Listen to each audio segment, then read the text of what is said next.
Aerox adalah motor yang sangat fenomenal semenjak kelahirannya. Ya nggak juga sih, yang 125 lupain aja, karena Aerox 125 benar-benar gagal total. Alasannya, Tahu tanya yang mau tanya saya. ya Aerox baru menjadi primadona orang-orang ketika Yamaha mengeluarkan versi yang ini, versi 155cc. Desainnya langsung membuat banyak orang kesengsem. Gimana enggak, biasanya motor matic memiliki desain yang cukup membosankan. Tapi Yamaha berhasil membuat motor dengan desain yang spektakuler. Gimana nggak spektakuler? Yamaha berhasil membuat motor matic dengan desain yang bantet, kayak ayam kate, tapi hasil akhirnya keren. Kalau udah keren ya tentu aja motor tersebut dipuja-puja dan laku.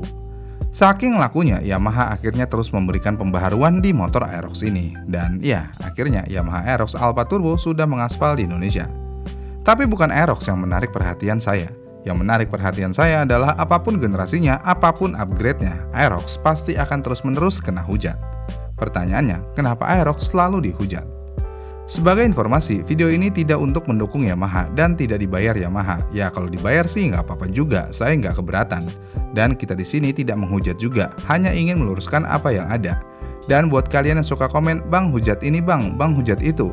Maaf nih, kita di sini konsepnya bukan menghujat, cuman emang terkadang ngatain sedikit sih. Aerox dari gen pertama selalu dihujat. Apapun platform sosial media kalian, mau YouTube, Instagram, apalagi Facebook, ada aja yang ngehujat Aerox. Misalnya yang di gen pertama. Di gen pertama banyak yang menghujat kalau tenaganya kurang, bahkan lebih kecil jika dibandingkan dengan NMAX. Emang benar, secara data sih gitu. Tapi jika kita melihat bobot dan power weight to ratio Aerox ini lebih ringan dan lebih bagus daripada NMAX. Jadinya ya Aerox tetap bisa mengimbangi performa NMAX. Bahkan beberapa konten kreator sudah ada yang pernah nyoba waktu itu, dan hasilnya Aerox yang menang.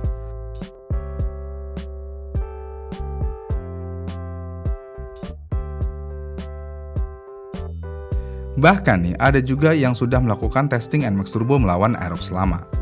Aerox menang pada awalnya, tapi terakhirnya kalah.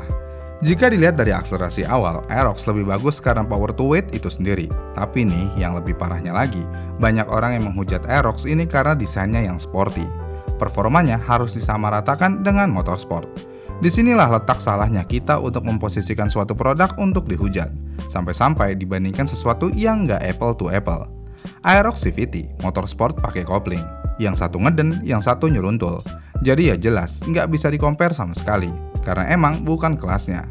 Sampai titik ini, hujatan yang ada di motor ini ya cukup gimana. Kemudian hujatan selanjutnya yang ada di Aerox pertama tentu aja disc brake belakang. Aerox generasi ini tidak menggunakan disc brake belakang. Walaupun begitu, sebenarnya hal ini nggak layak dihujat, cuman dikatain aja layaknya. Emang kalau ini sih udah parah banget. Udah harga motornya mahal, masih pakai tromol belakangnya. Katanya motor sporty, tapi kok masih pakai tromol, jadinya ya kayak nggak masuk akal. Apalagi kalau ngelihat alasan Yamaha sendiri perihal ini. Mereka ngejar power to weight. Ngejar power to weight apa ngejar cost produksi? Selain itu, kelistrikan Aerox juga sering dihujat. Kode 12 karena soket gosong, aki tekor karena CCO ngaco, dan fitur AI Connect yang kurang bermanfaat. Di poin-poin tersebut, motor ini sebenarnya cukup layak dihujat.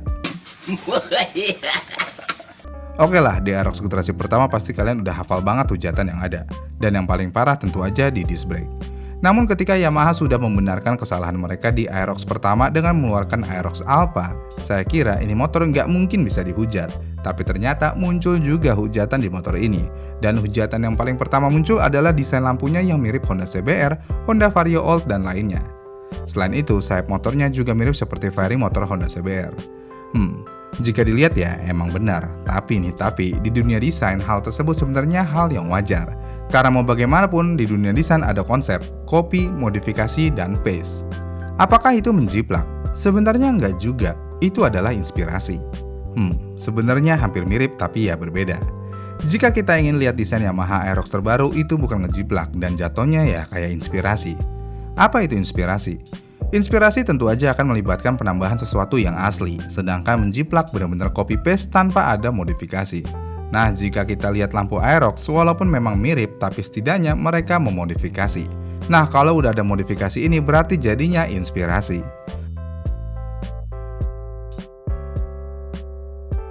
Kemudian selain lampunya, lampu kristal blok juga dihujat banget di Facebook. Katanya nyontek Honda Scoopy. Di sini sebenarnya ada benernya, tapi tidak sepenuhnya benar.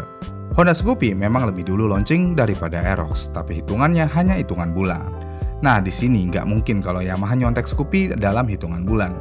Tapi kenapa pada menggunakan Crystal Block? Sebenarnya ada alasannya. Crystal Block sebenarnya bukan lampu model baru-baru banget. Emang cukup baru di dunia motor, tapi di dunia mobil sudah banyak yang menggunakannya. Jadi ya, Crystal Block akan menjadi standarisasi lampu untuk kendaraan ke depan. Contohnya ya kayak lampu LED zaman dulu. Dulu ketika motor masih pakai bohlam kuning, orang-orang mengganti bohlamnya dengan LED. Tapi ketika LED ramai digunakan, produsen sudah mengeluarkan motor dengan lampu LED sebagai standarisasi. Jadi udah nggak ada lagi yang pakai bohlam kuning kandang ayam. Nah, ini sama halnya dengan Crystal Block. Suatu saat semua akan Crystal Block pada waktunya. Tapi yang menjadi pertanyaan, bagaimana Yamaha dan Honda bisa mengeluarkan motor di tahun yang sama dengan Crystal Block yang hampir sama? Jawabannya kita bisa lihat kembali pada tahun 2013 sampai 2015 lalu. Semua jawabannya ada di sana, yang mana Yamaha dan Honda terbukti melakukan kartel. Dan ternyata petinggi Honda dan Yamaha juga sering menghadiri perkumpulan JJC atau Jakarta Japan Club, dan ini adalah kumpulan orang Jepang terbesar yang ada di Indonesia. Selain itu, ternyata petinggi Honda dan Yamaha juga bermain golf bersama. Jadi ya, Honda dan Yamaha sering bertukar pikiran dan inovasi sebenarnya. Dan mereka sebenarnya bukan bersaing, mereka seperti adik dan kakak yang ingin memonopoli pasar. Bayangkan, Honda dan Yamaha bersatu, hasilnya ya kayak gini.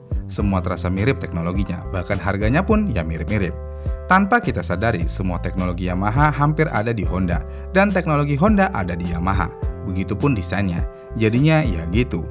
Jika kalian fans Honda, petinggi Honda kalian sering main sama petinggi Yamaha. Dan jika kalian fans Yamaha, petinggi kalian ya sama sering main juga sama si Honda. Jika petingginya sering main, kenapa kalian malah ribut? Iya kan? Kemudian, namun kenapa Aerox ini selalu dihujat dan selalu dicari kesalahannya? Jawabannya satu, yaitu usernya. User Aerox terkadang agak gimana ya, terlalu melebih-lebihkan Aerox. Oke, kita setuju Aerox itu keren. Tapi ya udah mau gimana lagi, nggak perlu yang gimana-gimana dan nggak perlu validasi yang gimana-gimana. Bahkan sampai-sampai user Aerox memberikan tahta tertinggi motor ngabers ya Aerox. Padahal mereka user Aerox yang memberikan status sendiri ke Aerox mereka sendiri.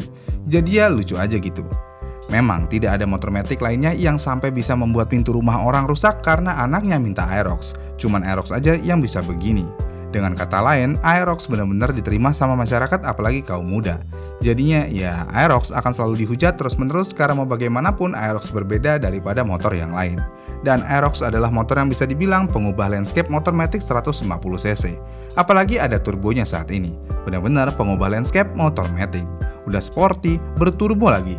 Tapi nih, nama turbo sendiri di motor Yamaha terbaru menjadi bahan perbincangan kebanyakan orang. Di video kemarin ada yang komen kalau arti turbo sebenarnya adalah atur bro sesuai dengan iklan yang dibintangi Komeng, Adul, dan L. Apakah emang iya? Jika kita melihat menurut Yamaha apa arti turbo, turbo memang hanya kebutuhan marketing aja menurut Yamaha.